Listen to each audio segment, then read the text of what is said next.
Ayun guys, magandang araw. May re-repair tayo dito na isang blower o electric fan. Electric fan to na sasakyan. 12 volts. So ayun o.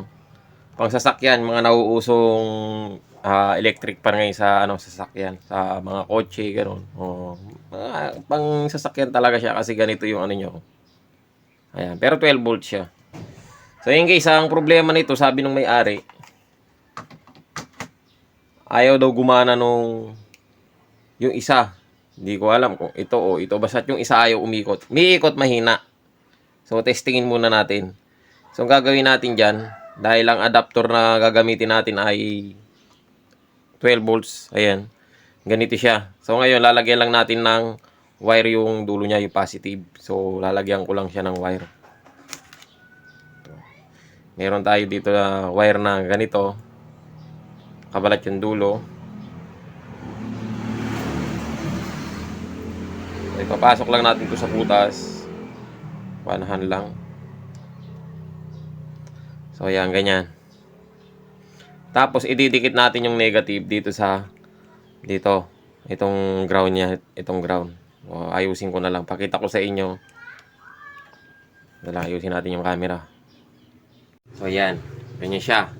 Hinarap ko na dyan yung camera sa ginagawa natin para makita nyo. Tapos, ito. Didikit natin yung ground dito. Tapos, yung positive doon sa gitna. So, ayaw. Sinday natin. Baka off lang. Ayun. Umiikot. So, ito, umiikot mabilis. Yung isa, mabagal, mahina nga naman. Ayun o. Ayun o. Yung isa parang nahihipan lang ng hangin nito kaya umiikot eh. Ayun o. Pero ito talagang mabilis to. Itong isa. Yun mabagal. Ayun. So, problema pag ganyan, pwedeng sa motor. So, ito may diferensya. Pwedeng sa motor o di kaya yung LC.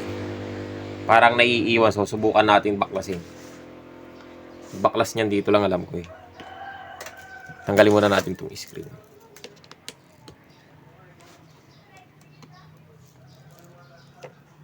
Ay, nahuhulog. Yung LC nahulog. So, babaklasin ko lang muna.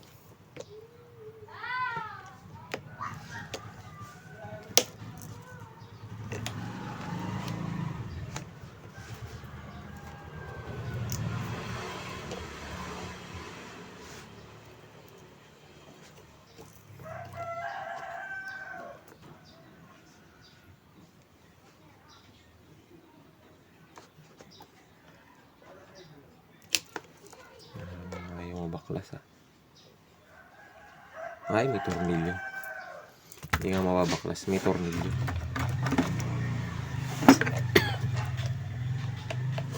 May screw.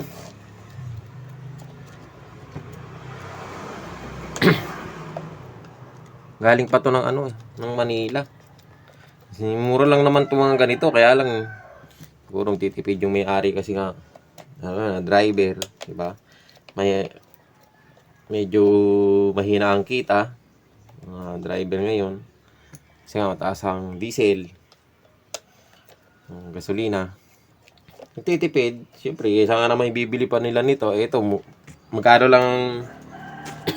Pag binili mo kasi to, siguro mga nasa 200.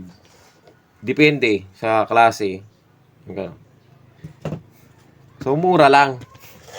Pero pag pinagawa sa atin to, mura lang din. Siyempre, di ba? Hindi mo naman masisingil ng mataas yan kapag mura lang yung ganyan. Tapos sisingilin mo ng mataas. Di bibili na nga lang ng bago. Kaya lang talagang siguro titipid yung may-ari dahil mahina nga yung naman yung kita sa pasada. Pagawa na lang sa atin. Kung ito nasa 200, 250, singilin mo na 50 o di Naka-minus pa siya.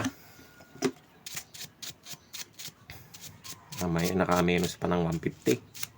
Diba? Ako na lang yata yung hindi nagtataas ng singil. Nakakaawa rin naman yung mga tao, yung mga customer natin. Tataas ka ng singil. Kahit pa yung minsan yung ibang PC, binibili mo din sa ano. So natanggal lang siya, natanggal lang. Susubukan natin siyang ikabit, pero lalangisan muna natin yung gitna, yung ehe. Patakan natin ang langis. Tapos didikit natin siya ng pandikit, syempre, shoes glue. Pero bago natin dikitan ng shoes glue, siguraduhin natin na yung ehe niya malinis. Baka mamayang ko yung napatakan din to ng langis, hindi nga naman siya didikit. Yun lang yun.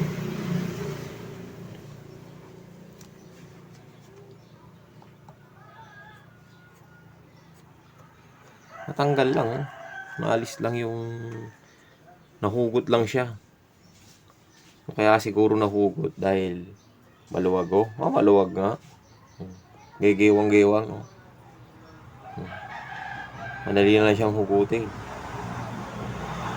So ngayon lalagyan natin to ng shoes glue.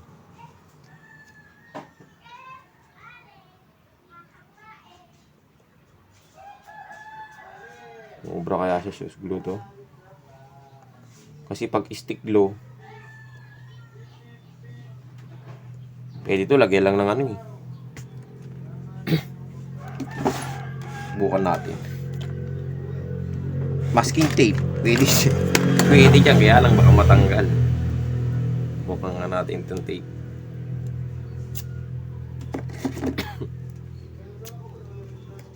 Subok lang.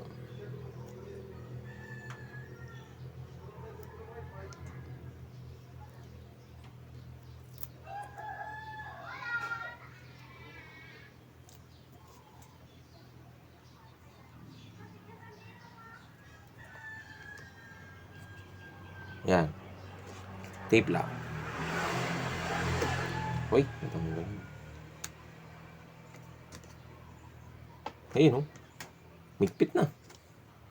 Testing natin. Basta yan. Hindi na ba mahuhugot?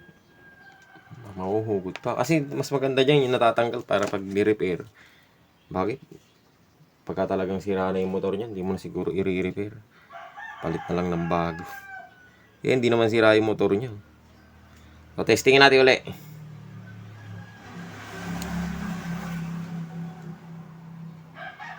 Ayun, Ayun, okay na. Ganun lang. So, pakatan natin siya ng shoes glue. Okay, para mas sigurado tayo.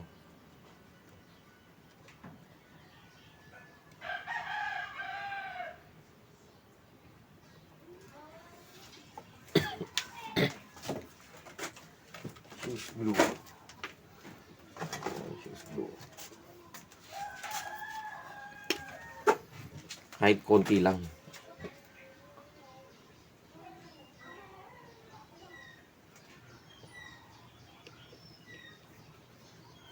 Kita na, baka mga dikitan.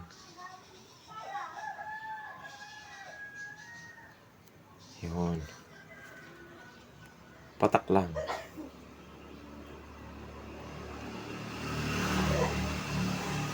Tapos itataob natin, baka tumulo sa ehe.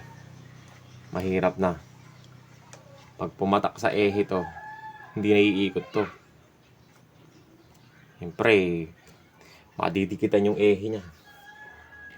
So, ganyan muna. Kaya muna natin na nakaganyan. Para yung shoes glue hindi papasok sa ehe. Ganyan lang. Ganyan. Pwede yan ganyan. Kaya natin matuyo. Hanggat nililinis natin tong screen.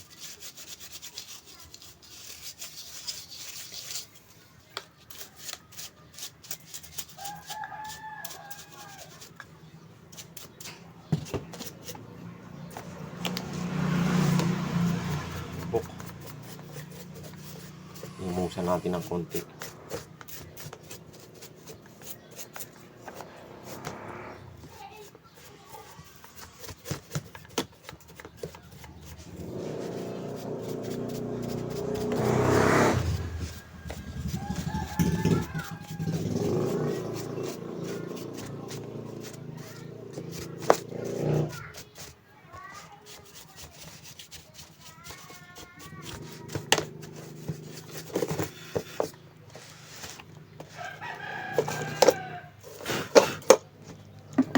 Yan. Oh, tanggal na. Tanggal na.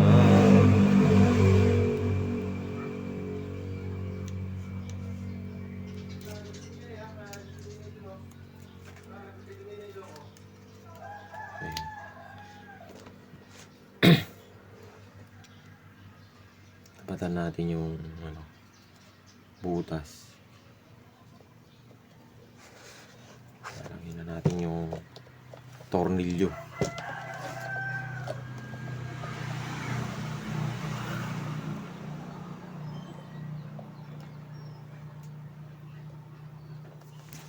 Ito, tornilyo na natin.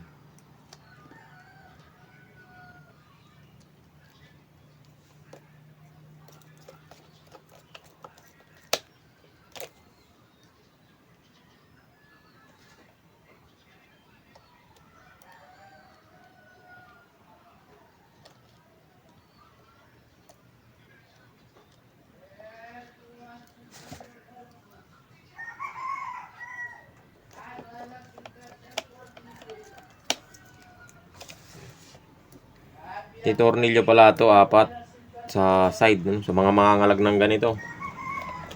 Ayan. Tinitignan ninyo, makasikwatin ninyo. Masira. May tornilyo siya sa gilid.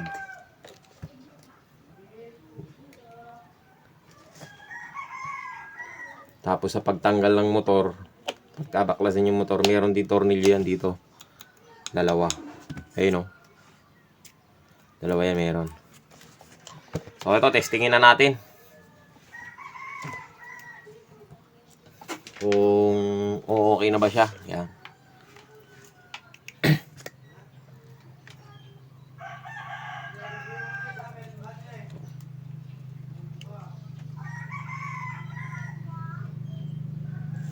Yun, no? Ayun, no? Okay na. Ayun, no? Di ba? Oh.